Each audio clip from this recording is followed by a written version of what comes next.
est principalement dans les marques de la glisse, surf, skate, snow. Spider étant une marque haut de gamme de ski, et Electric, une marque de lunettes, et Captain Fin, une marque de surfwear. Merci. Et du coup, est-ce que tu peux nous présenter un petit peu la genèse, les objectifs du projet, d'où vous est venu ce besoin justement de mettre en place une solution pour gérer votre data produit? Le e-commerce a démarré chez Liberated Brands il y a 10 ans, quand je suis arrivé. Et on est une boîte très focus wholesale, c'est-à-dire multimarque. Donc 70% de notre chiffre d'affaires est fait par les wholesalers, 15% est fait par le retail, les magasins, et 15% par le e-commerce. Donc toute la culture de l'entreprise, elle est très wholesale. Et évidemment, les wholesalers, ils n'ont pas besoin du même niveau d'information que le B2C. Le Covid nous a beaucoup aidés, et évidemment, avec l'ajout de produits et l'ajout de chiffre d'affaires, on a voulu avoir un système un peu plus robuste que des fichiers Excel pour intégrer des prix, des descriptifs et des assets. Et on a beaucoup de contenus qui arrivent depuis les États-Unis et qui ont créé aussi en Europe. Donc pour organiser ce contenu, on était sur des disques durs type Dropbox, et c'est vrai qu'on a voulu organiser tout ça de façon un peu plus professionnelle. Et toute la donnée qui était rentrée dans le PLM et dans le RP était de la donnée B2B par les designers produits. Nous, on transformait la donnée pour la mâcher, pour la recracher aux clients en mode plus B2C. Donc c'est vrai que Quable nous a aidé à améliorer la productivité des équipes. Et ensuite, pour harmoniser notre système d'information, comme je vous l'ai dit, on a plusieurs marques. Donc l'idée, c'est de construire aussi un socle technique qui va profiter à toutes les marques. Sauf que pour mener à bien toutes ces ambitions, il y avait des petits freins justement dans l'organisation. Est-ce que tu peux nous expliquer un petit peu où ça pêchait justement du côté de Volcom, et de dire quels étaient les principaux objectifs justement que vous souhaitiez faire pour atteindre ces 4 points? L'idée, c'est qu'on est sur Shopify depuis 2018. Donc on a été, je pense, un des premiers en Europe à avoir Shopify, vu qu'on était dépendant d'une cellule américaine et qu'eux étaient un peu en avance. Donc on a eu 6 sites, et l'idée c'était, comme le dit la slide, d'automatiser la publication de notre catalogue et de rendre l'import beaucoup plus simple sur les collections. On a à peu près 6 collections par an, avec une collection technique, vu qu'on fait de la snow et des vêtements de snow. Donc l'idée c'était de fluidifier un peu ça sur Shopify.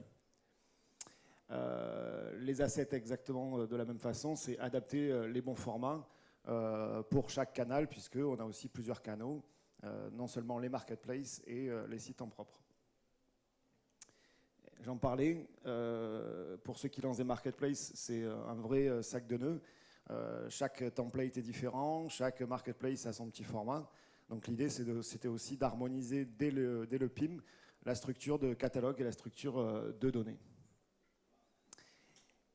Et ensuite, on est en 4 langues, bientôt 6, donc on avait aussi un souci de local, puisqu'on traduit en allemand, en espagnol, on traduit aussi en anglais, donc il fallait adapter aussi à chaque marché. Et là, je parle de la langue, mais on peut parler aussi des normes environnementales sur chaque pays, qui sont bien différentes entre un allemand, par exemple, un marché allemand et un marché français. Et enfin, on est aussi une boîte globale, comme je l'ai dit au début. Donc on a une partie de notre ERP qui est gérée depuis les États-Unis et une partie de notre collection qui est faite en Europe. Par exemple, les vestes sont faites en Europe, eux ils sont en Californie, les vestes ils n'en portent jamais. L'idée c'était aussi, avec les outils globaux tels que le PLM et le ERP, d'harmoniser un petit peu tout ça et d'envoyer des guidelines pour que l'information qui rentre dans Quable soit un peu plus propre. Et on continue encore ce combat. Et aussi de maintenir l'activité B2B wholesale. Exactement, parce que les standards ont bien augmenté depuis 10 ans aussi chez nos partenaires. Et comme le e-commerce s'est développé chez nos partenaires, on travaille beaucoup avec Zalando, Azos, About You, Snow Leader. Donc forcément, ils sont de plus en plus en demande sur des produits techniques. Donc ça nous permet aussi d'élever les standards sur tout l'assortiment et d'améliorer le sell-out chez ces wholesalers aussi. Et tu as mis Blue Tomato, c'est un très bon exemple. C'est notre premier gros compte. Yes, merci Mathieu. Du coup, sauf que les difficultés, elles se retranscrivent en une image, c'est-à-dire qu'avec sans un outil adapté justement pour scaler le business sur l'ensemble de ces marchés, sur l'ensemble de ces canaux, finalement on se retrouve à gérer sa data avec son meilleur ennemi, qui peut au premier abord paraître pratique, Excel. Ça va être des répertoires, des Dropbox pour gérer tous les assets, sauf qu'on n'a aucune automatisation, on n'a aucun lien avec le reste du SI. Ensuite, derrière, c'est le manque de fiabilité, parce que vous avez des fichiers que vous manipulez pour Blue Tomato, pour SnowLeader, pour Zalando, pour Shopify, en N langues. Et donc, du coup, derrière, qui détient la vérité dans l'entreprise? On va avoir des problèmes de versionning, on va avoir des problèmes de traçabilité, justement, sur les données qui sont enrichies par les différentes équipes. Et ça pose un sacré problème en termes de collaboration, c'est-à-dire qu'il n'y a pas de process métier clairement défini, il n'y a pas d'outil de reporting pour savoir est-ce que mes produits sont complets, est-ce qu'ils sont en gruyère avant qu'ils arrivent sur ma plateforme Shopify ou sur mes marketplaces. Et surtout, on continue à faire des tâches extrêmement fastidieuses et répétitives au quotidien. Et donc c'est la raison pour laquelle on s'est rencontrés. Je crois que c'était un certain Big Boss au Maroc ou en Grèce? En Grèce. En Grèce, on a voyagé ensemble. Voilà. Et du coup, voilà, la première découverte à côté de la piscine, et on s'est rencontrés, on a fité, et du coup, on a présenté notre solution, et l'objectif, c'était de mettre en place un workflow pour les différentes équipes. Alors, il y a une petite particularité, c'est que vous travaillez avec peu d'équipes, mais avec beaucoup d'externes. Ouais, on a un écosystème, on est une petite boîte, hein, Volcom, c'est 100 personnes, donc on a une petite équipe aussi, et on est un peu en mode PME, et puis en mode... un peu des merdes, quoi. C'est-à-dire qu'on n'a pas un copywriter à la maison, on n'a pas un freelance, enfin on n'a pas un traducteur, voilà. Donc on a tout un écosystème de copywriters, de traducteurs. Qu'est-ce que j'ai encore? Des agences photo. On a une agence photo, exactement. On n'a pas de studio photo en interne, hein. On fait les studios avec des partenaires. Donc ça veut dire récupérer aussi, renommer, rentrer les métatags. Donc c'est assez complexe comme écosystème. Ouais. On va essayer de dérouler en 3 phases, du coup, le déroulement du workflow pour les équipes Volcom. Alors, je sais que l'écran n'est pas de très bonne qualité, il va peut-être falloir que vous plissiez des yeux pour lire ce qu'il y a sur l'écran. Mais en tout cas, il y a toujours 3 grandes phases en fait, dans le workflow. Il y a l'initialisation des données. D'où provient la donnée? Il y a déjà une donnée structurée chez Volcom, puisqu'on le citait, il y avait un PLM. Donc, pour ceux qui ne connaissent pas le PLM, c'est le Product Lifecycle Manager. Donc, en l'occurrence, Centric Software chez Volcom. C'est là d'où sont créés les différents produits, où on va retrouver toutes les données techniques, les données de matière, d'entretien, de care. Donc, on a déjà une bonne partie de l'information produit qui doit ensuite être acheminée sur les différents canaux. Ensuite, derrière, vous aviez un ERP aussi pour gérer toute la partie codification, toute la partie commercialisation, stock, pricing, etc. Donc l'objectif aussi, c'était de capitaliser sur cette data qui était présente dans ce SI. Et donc, tous les jours, à fréquence régulière, on vient mettre à jour automatiquement toutes ces données. Dès qu'il y a un produit qui est mis à jour, dès qu'il y a une création d'un nouveau produit, il vient se déverser automatiquement dans Quable. À partir de là, les équipes reçoivent une notification comme quoi ils peuvent travailler sur la data produit. Ils vont pouvoir enfin saisir des descriptifs, enrichir des visuels, etc. Et donc, comment font les équipes? Eh bien, tous les jours, elles se connectent et elles ont accès à un tableau de bord qui est totalement personnalisable dans lequel on va pouvoir retrouver les différents produits, catégorie par catégorie, et de voir est-ce que j'ai un descriptif manquant, est-ce que j'ai des visuels manquants, est-ce que j'ai des données SEO qui sont à vérifier, etc., etc. Et donc, la deuxième phase, c'est la phase d'enrichissement. Et donc, le premier step, c'est l'action des copywriters, donc qui sont externes à Volcom. Et donc là, l'objectif, c'est qu'ils viennent saisir du contenu orienté SEO. Et une fois que ce contenu, eh bien, il est saisi, c'est les agences de traduction qui viennent compléter les données en 4 langues et bientôt 6, du coup, ce que tu évoquais tout à l'heure. Ensuite, on a la possibilité de faire des demandes de visuels directement depuis la plateforme. Et donc là, l'agence photo va venir importer l'ensemble des visuels, des shootings, directement dans Quable. Et donc, on va récupérer uniquement les visuels en haute définition, puisqu'on verra que derrière, en sortie, on est capable de faire un certain nombre de traitements automatisés. On va aussi gérer les métadonnées. Donc, si vous avez des logiques de gestion des copyrights, d'expiration de vos médias, c'est des choses que vous pouvez manager dans Quable, mais aussi piloter sur votre tableau de bord. Combien j'ai d'assets qui arrivent à échéance dans 6 mois, dans 1 an, dans 2 ans. La taille des mannequins, par exemple. La taille des mannequins, exactement. Tout à fait. Et enfin, dernière étape, du coup, c'est l'équipe digitale, du coup, interne, qui vient prévalider et publier les différents catalogues sur tous les canaux. Et donc là, on automatise complètement la diffusion sur l'ensemble des canaux, donc les 6 sites Shopify de Volcom, les marketplaces du coup via la solution de syndication TradeByte, et le wholesale toujours via Elasticsuite, du coup, qui est un de l'outil utilisé par Liberated Brands. Voilà en quelques mots. Pour vous présenter Quable, donc, nous on se positionne comme étant le point de départ de votre commerce omnicanal. On est une solution tout en un dans lequel on va avoir un PIM, dans lequel vous allez pouvoir gérer, collecter, centraliser, vérifier la qualité et la complétude des informations produits et la diffuser automatiquement sur tous les canaux. Le DAM, où là on va pouvoir pareil gérer toute la partie asset média, mais on va pouvoir aussi redimensionner les médias au bon format pour chacun de vos canaux, de pouvoir faire des traitements type, par exemple, je veux rajouter des fonds de couleurs pour alimenter mes visuels automatiquement en fond gris sur Zalando, par exemple. Je vais pouvoir faire de la conversion aussi de fichiers en PNG, en WebP, etc., pour optimiser les performances de chaque canal. Ensuite, on a un portail de marque qui permet de digitaliser, de mettre à disposition l'ensemble des data produits auprès des équipes internes, auprès des partenaires, auprès des distributeurs, et d'avoir un accès où justement on peut, au-delà des produits, partager des plans de merchandising, des documents de training, des plans de formation, etc.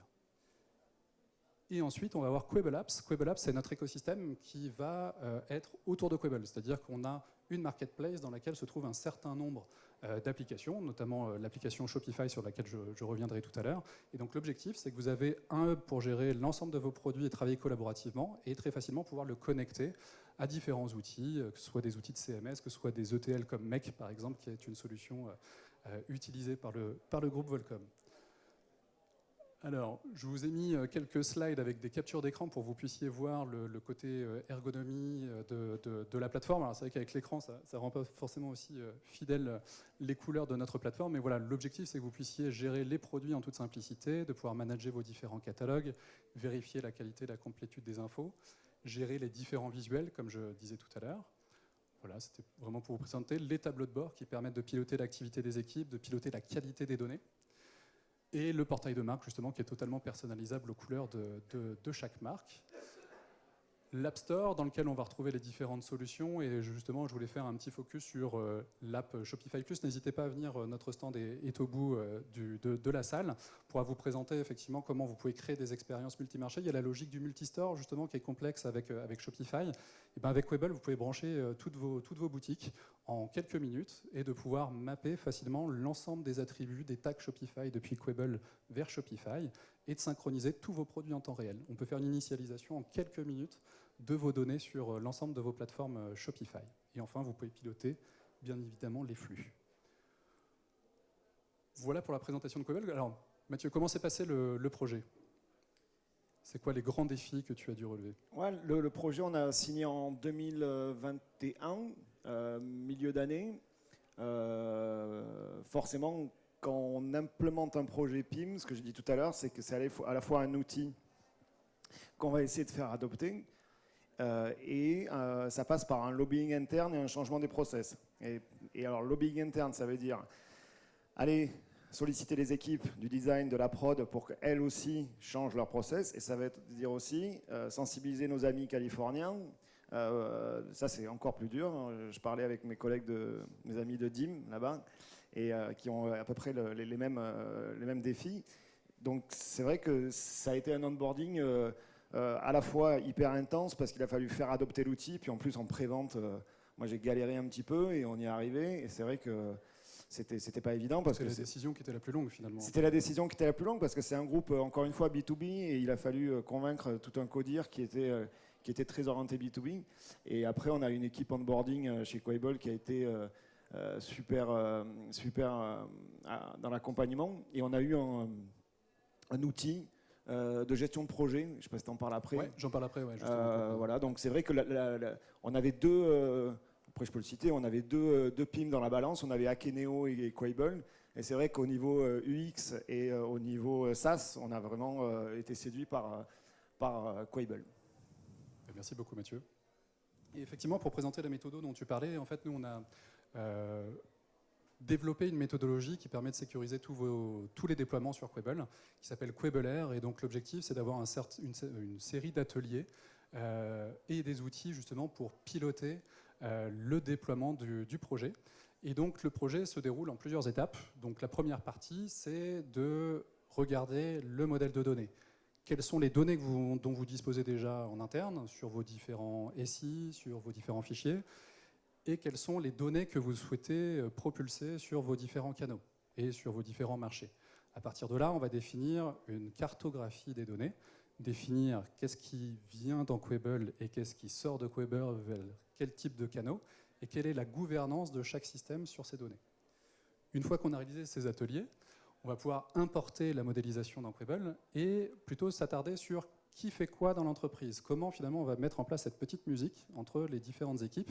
Alors effectivement chez Volcom, c'est plutôt une équipe composée d'internes-externes, mais c'est vrai que chez de nombreux clients, on va avoir des équipes chefs de produit, on va avoir des traducteurs, on va avoir un studio photo, on va avoir des équipes qualité, supply, on peut imaginer un certain nombre de personnes qui viennent sur la plateforme. Donc c'est comment justement on va créer un process fluide pour que le travail soit efficace entre les différentes parties prenantes. Enfin, on va pouvoir s'attaquer au dashboard. Quels sont les outils de pilotage? Quels sont les outils pour manager les activités des équipes et s'assurer que le référentiel est bien complet avant de l'envoyer sur les différents canaux? La gestion des utilisateurs. Qui a le droit de faire quoi dans la plateforme? Ça peut paraître signifiant, mais c'est très important effectivement de s'attarder sur quels sont les droits et les habilitations de chaque utilisateur. Ensuite, les imports-exports. Quels sont les protocoles, quelles sont les modalités d'échange entre Quable et les différentes plateformes? Est-ce que, par exemple, avec l'ERP, on va plutôt y aller en fichier plat ou plutôt en API? Est-ce qu'on utilise des connecteurs natifs de Quable ou est-ce qu'on utilise un ETL pour mutualiser des flux? Voilà, c'est toutes les questions, la partie un petit peu plus technique et moins business de la méthodologie. Et enfin, la formation. Et donc tout ça, en fait, on le retrouve sur une plateforme qui est en ligne, qui est totalement partagée avec nos clients, mais aussi nos partenaires intégrateurs qui mettent en place la méthodo et qui permettent à tout un chacun de savoir sur tel type d'atelier, par exemple sur l'atelier de modélisation des données, eh bien je dois faire venir tel type de population de mon entreprise, quels sont les objectifs de cet atelier, quels sont les différents éléments que je dois préparer en amont et quels seront les livrables qui seront importés à la fin de cet atelier sur notre plateforme. Voilà, n'hésitez pas, encore une fois, on peut vous présenter ce type d'outil et vous parler un petit peu plus de notre méthodo après le workshop. Et du coup, les bénéfices, Mathieu, dans tout ça, est-ce que tu peux nous en parler? L'idée, c'est que on oriente aussi les équipes sur un travail de valeur ajoutée au lieu d'orienter les équipes sur une productivité de machine à faire des formules Excel et à rentrer, comme dit Baptiste, 10 fois la même opération. Donc forcément, le premier, c'est aussi la facilité de l'outil. Hein. C'est hyper facile de naviguer, de paramétrer des tags, de mettre en place des dashboards. Donc c'est vrai que l'outil est hyper ergonomique et je pense que c'est adapté aussi aux populations qui sont très très produits et aux populations qui sont plus dans des niveaux de direction, qui ont un peu moins de connaissances produits. Qu'est-ce qui est simple? Par exemple, on a pu implémenter facilement avec l'AGEC la loi qui est arrivée sur la traçabilité. Aujourd'hui, on a fait l'étape 1 de l'AGEC où on a rentré un lien, par exemple, qui arrive directement dans Shopify.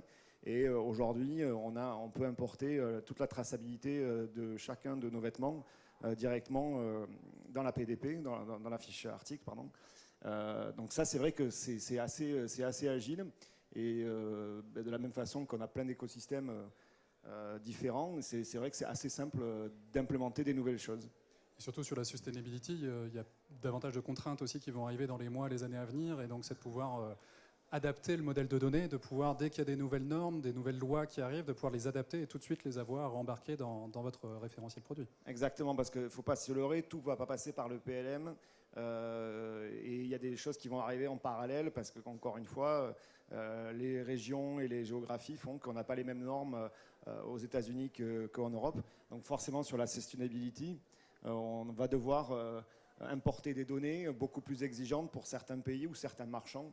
Je pense à Zalando qui est vraiment en avance là-dessus. Donc c'est aussi agile. La donnée propre, ouais. Ça c'est le plus important je pense pour tes équipes. Ça c'est bien d'avoir une donnée complètement propre, surtout qu'on a aussi beaucoup de permanents dans les collections, c'est-à-dire que des pièces qui sont d'année en année reconduites. Donc l'idée, c'est de ne pas refaire le travail sur ces pièces-là. Donc la donnée est propre, et au moins, c'est vrai que depuis qu'on a Quable, on a beaucoup moins d'erreurs sur les fiches articles. Ouais. Et après un déploiement IMIA réussi, du coup, il y a eu aussi un déploiement récent. Tu peux nous en parler un petit peu aux US? On a essayé de convaincre nos amis américains d'utiliser Quable. On a partiellement réussi avec une personne qui est dans le Colorado, qui s'occupait de la marque Spider, à être une master user, une utilisatrice de Quable. Et on a fait un partenariat avec Numendo, Fabrice Pierre, c'est ça? Oui, tout à fait. Qu'on avait rencontré par le passé, qui nous a aidé aussi à faire l'onboarding avec cette équipe américaine. Et aujourd'hui, on est assez content parce qu'il au moins il y a un implant aux US qui maîtrise l'outil Quable. Qui vous avez accompagné aussi à un moment donné sur la partie PLM, si je ne dis pas de bêtises. C'est ça, exactement. Ouais. Donc il a commencé à nous accompagner sur cette partie. Et là, comme tu l'as dit, on s'est doté d'un ETL. Tout le monde sait ce que c'est un ETL? Un ETL, c'est Extract, Transform, Load, c'est ça? Ouais. Et on a signé avec Make il y a 2 jours. Et ça nous permet aussi d'être hyper agile parce que forcément, Quable a essayé de s'adapter à tous les écosystèmes, mais il ne peut pas non plus s'adapter à tout et toutes les petites exceptions. Et nous, on en a beaucoup. Donc forcément, un ETL, ça nous aide derrière à bâtir des automatismes, des connexions facilement entre tous les systèmes. En effet, le Make, nous aujourd'hui, on s'est positionné, on est le premier éditeur de PIM à être disponible sur l'App Store de Make. Et en fait, l'objectif, c'est que nous, développer des connecteurs, par exemple comme celui qu'on a fait avec Shopify, c'est impossible à l'échelle internationale où on a plus de 1500 applications disponibles via Make. Donc en fait, en déposant notre connecteur sur Make, on s'ouvre en fait aujourd'hui à plein d'outils différents. Ça peut être du Asana pour de la gestion de projet, par exemple pour gérer les shootings photos, ça peut être du Slack tout simplement. Parce que Make, c'est un outil no-code, hein, c'est-à-dire que le plus lambda des lambda comme moi peut aller draguer, dropper et construire un flux automatique. On l'utilise nous-mêmes pour notre HubSpot interne. Enfin, voilà, on est des Make lovers, comme on dit, dans l'écosystème. Merci Mathieu. Du coup, est-ce que tu peux nous partager quelques chiffres du coup, sur le PIM et son utilisation chez Volcom? On gère plus de 20 000 produits. Donc là, on est sur une phase, encore une fois, d'onboarding où on va aller chercher beaucoup plus de produits. Donc pour l'instant, on en a 20 000 avec Volcom. Ensuite viendra Spider. Et ensuite, l'année prochaine, on aura une autre marque. On a 6 sites Shopify. Avec Spider, on en a 8. Je ne l'ai pas mis là, mais on en a 8. Captain Fin Electric, ça fait 10. Mais pour l'instant, on ne les a pas onboardés. Et on a à peu près 6 canaux marketplace sur 15 pays. 4 langues, on en a parlé, des locales. Et il y a beaucoup plus de gens qui ont accès dans la page administrateur. J'ai une vingtaine d'utilisateurs, mais j'ai vraiment 2 personnes qui sont vraiment des utilisateurs avancés, quotidiens, exactement. Ouais. Merci beaucoup Mathieu. Du coup, ce qui est intéressant, après avoir posé un petit peu un cadre sur comment le projet s'est passé, quelle est l'utilisation actuelle chez Volcom, vous avez plein de défis qui arrivent, beaucoup qui vont vous faire passer des nuits blanches. Est-ce que tu peux nous en dire un peu plus? Il y a une actualité récente. Oui, ça vient de tomber, c'est la semaine dernière. En fait, le fonds qui nous avait racheté, ABG, vient pour 1,2 milliard, je crois, vient d'acheter en fait le groupe Board Riders, donc Quicksilver, Roxy, Element. Voilà, donc ils sont en train de se mettre en place aux États-Unis. Nous, en Europe, aujourd'hui, on n'est pas encore concernés. Ça sera sûrement Q2 2024. Bon, ça, c'est public. Hein. Le communiqué de presse a été fait il y a 2 semaines. Donc, forcément, nous, on se dit qu'il y a d'autres marques qui vont arriver. On ne sait pas encore lesquelles. Mais on va devoir aussi faire cet effort d'alignement et avec les mêmes équipes. La personne qui gère aujourd'hui 4 marques, elle va devoir en gérer 5. Et je ne vais pas pouvoir recruter une personne de plus, forcément, c'est ça le jeu. Donc l'idée, c'est que cette personne-là, on automatise les process au maximum pour qu'une de ces marques, on ne sait pas encore laquelle, ou 2, ou 0, j'en sais rien, j'espère pas 0, rentre dans le PIM Quable et adopte le même format de données. Voilà. Et ça sera aussi sur des sites Shopify, ça sera avec des partenaires qu'on connaît aujourd'hui, Klaviyo, Yotpo, avec qui on travaille déjà. Et donc ça va être un sacré boulot. Ouais. Oui, c'est harmoniser, intégrer toutes ces marques. Mais l'avantage, c'est que vous avez déjà vachement bien structuré votre approche SI. Vous avez un PLM qui est global, vous avez un ERP qui est global, le PIM, Shopify. Enfin, logiquement, il va y avoir du boulot, mais vous avez déjà le contenant pour absorber toutes les marques et leur contenu dans ces différents systèmes. Oui, oui, c'est ça, l'écosystème est en place. Et notre intégrateur, alors malheureusement, je n'ai pas encore l'occasion de travailler avec David, que je remercie ici de m'avoir invité. Mais forcément, notre intégrateur, il ne sera jamais européen, il est américain. On va essayer de faire quand même travailler les Européens. Mais sinon, tout notre écosystème aujourd'hui est similaire aux États-Unis. Donc, ils nous mâchent aussi beaucoup le travail. Ils n'ont pas que des défauts derrière. Ce qui serait important aussi, c'est d'aligner, rationaliser les process métiers, parce qu'aujourd'hui, il y a aussi des habitudes qui sont prises chez les marques de Boardriders qui n'utilisent pas forcément les mêmes solutions que Liberated Brands, en passant par le CMS e-commerce jusqu'au PIM. Enfin voilà, il y a pas mal de change à mener en interne. C'est ça. Et nous, en fait, il faut qu'on mène les batailles qui sont spécifiques à nos marchés, donc les langues, les pays, les descriptifs, les collections. Donc l'idée, c'est vraiment, même si eux n'ont pas l'utilisation d'un PIM, que nous, on le garde et qu'on le vende en interne aussi pour continuer à l'automatiser et à l'utiliser. Améliorer la qualité des contenus, ça c'est la marque de fabrique de Volcom depuis 30 ans, la culture de marque. Ouais, on a un gros ADN de marque, on essaie d'être toujours créatif.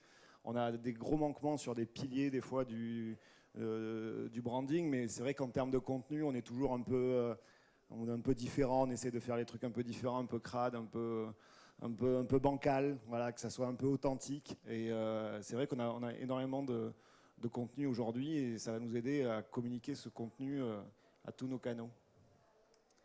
Et continuer à accroître la productivité parce que, comme tu disais, vous avez les mêmes moyens. C'est exactement ça. On va pas avoir beaucoup de moyens supplémentaires, sachant qu'on est aussi tenu par des groupes d'investisseurs et qu'en bas, il faut dégager 10% de royalties. Donc l'idée, c'est vraiment et puis en plus, c'est hyper intéressant que les personnes de mon équipe travaillent sur la valeur ajoutée finalement du produit et pas sur des tâches répétitives comme on peut le connaître aussi dans vos équipes. Super, mais je crois qu'on arrive au terme de ce talk. En tout cas, voilà. J'ai pris beaucoup de plaisir à le faire avec toi, Mathieu. Ça faisait longtemps qu'on ne s'était pas croisé avec tous ces événements. Donc j'espère que ça vous a plu aussi. On commence à se connaître. Ouais. Carrément. Donc voilà, si vous avez la moindre question, n'hésitez pas. Mathieu rôdera dans les... Ouais, moi je suis venu spécialement parce que c'est vrai qu'on n'a pas beaucoup d'événements dans le sud-ouest et tout est sur Paris. Donc ça fait plaisir de voir en plus un événement où il y a des partenaires très pointus, Shopify et tout l'écosystème. Donc pour moi, c'est une très bonne journée. Merci David. Merci. Vous aurez Mère et Ronan qui vous attendent si vous avez la moindre question, juste à côté. Merci David pour l'organisation, c'est top.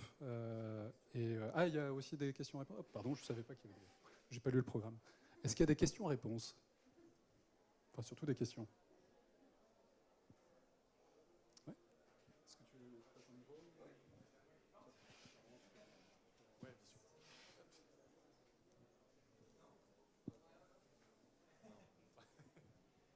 Oui, question rapide du coup. Comment vous avez réussi à embarquer vos équipes, notamment produits, qui ont peut-être rien à cirer de ce qui se passe derrière sur le site web, pour qu'ils abandonnent leurs précieux fichiers Excel avec lesquels ils vont très vite, parce qu'ils font des gros copier-coller, sans passer par des import-export de fichiers CSV dans le PIM? En fait, ta question, elle a deux réponses. C'est soit on a réussi à les sensibiliser parce que la donnée, elle avait une vraie valeur client et ils ont compris que cette donnée-là, au lieu d'écrire une abréviation, au lieu d'oublier un détail, un col rond, une manche longue, un motif.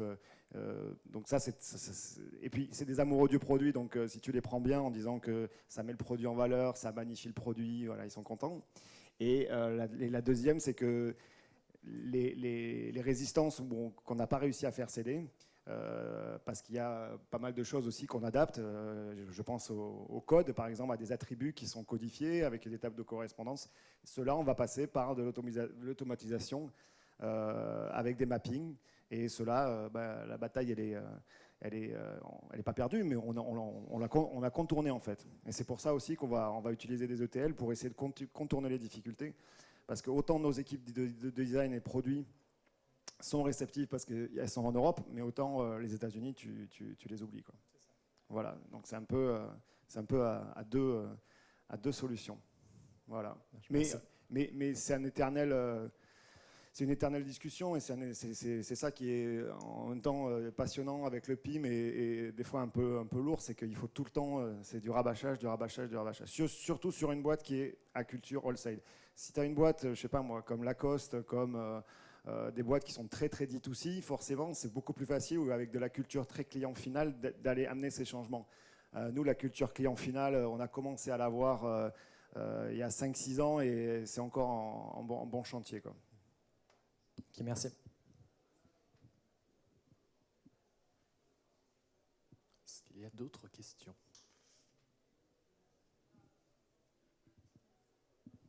Bonjour, moi j'ai une question par rapport à l'intelligence artificielle. Côté retailer, comment vous l'appréhendez ou l'envisagez? Et côté éditeur, parce qu'on n'en a pas parlé. Donc comment est-ce que vous allez l'intégrer côté éditeur? Alors, en fait, justement, c'est ce qu'on disait tout à l'heure, c'est que aujourd'hui, en fait, via MEC, en fait, on a fait ce choix technologique pour justement nous ouvrir à tout un écosystème. Et en fait, notre PIM est déjà connecté à des outils. Alors là, on n'en a pas parlé parce que ça ne faisait pas forcément partie du use case Volcom, mais en tout cas, aujourd'hui, notre technologie est déjà connectée avec des outils comme ChatGPT Pro, avec Midjourney, avec DALI. Il y a plein de solutions qui sont disponibles out of the box sur MEC. Et en fait, on crée des automatisations, on prend les briques, les API ou les webhooks de chaque techno et on les assemble et on crée vraiment les scénarios que l'on souhaite. Donc ça, c'est disponible via MEC, et donc là derrière il faut faire l'assemblage, mais il se trouve que dans notre roadmap fin Q4 nous allons sortir notre propre connecteur, mais avec notre propre expérience et notre vision de l'AI via ChatGPT Pro, mais donc pour corriger les erreurs, pour créer des contenus automatiques, pour pouvoir vérifier s'il y a des manquements dans les textes. Mais on a aussi un deuxième connecteur qui va arriver, qui est avec Google Vision. Et donc là, l'objectif, c'est dès que, par exemple, les équipes de Volcom vont importer des assets, des photos d'Anquable, on va être en capacité de faire de la reconnaissance d'images, de la reconnaissance d'objets, de taguer automatiquement les fiches produits avec des termes. Et donc, si on couple Google Vision plus ChatGPT, et en fait, on est en capacité, et le truc qui est déjà poké chez nous, de récupérer des visuels, de les taguer automatiquement et de générer des descriptifs automatiquement. Et après, charge bien évidemment aux collaborateurs, aux équipes produits de corriger, amender, compléter les productions textuelles qui seront générées par ces outils-là. Je ne sais pas si toi, de ton côté... Alors, nous, l'IA chez Volcom, t'imagines? Donc, non, la seule utilisation, et ça c'est vrai qu'on peut faire aujourd'hui de l'IA, c'est pas par notre biais, c'est une petite agence SEO qu'on a à Bordeaux, de mecs qui sont très très des merdes, parce que forcément on n'a pas les moyens de travailler avec des énormes agences SEO, et eux ils ont monté en fait, on parlait, je crois que c'est Farouk qui parlait tout à l'heure de, c'est ça Farouk qui parlait tout à l'heure de la traduction. Nous on a monté aujourd'hui une solution, enfin ils ont monté une solution de traduction avec nous, on travaillait sur Wiglot à l'époque. Maintenant, on a arrêté et on est en train de monter une solution de traduction où, à partir de glossaires qu'on a rédigés nous-mêmes, très Volcom, parce qu'on a un ton de marque très, très skate, on va pouvoir brancher une IA et communiquer avec des API DeepL Pro pour générer du contenu automatique, enfin traduire du contenu automatiquement sur les sites et facilement faire du flamand, du portugais, de l'italien. Donc, c'est la seule utilisation que je vois dans l'IA aujourd'hui chez nous, c'est la facilité qu'on a de traduire des contenus en différentes langues en se basant toujours sur des glossaires qui vont cadrer un petit peu le vocabulaire de la marque. Mais sinon, chez nous, c'est très très loin. On va essayer déjà de faire des photos et d'avoir des versions mobiles qui sont bonnes.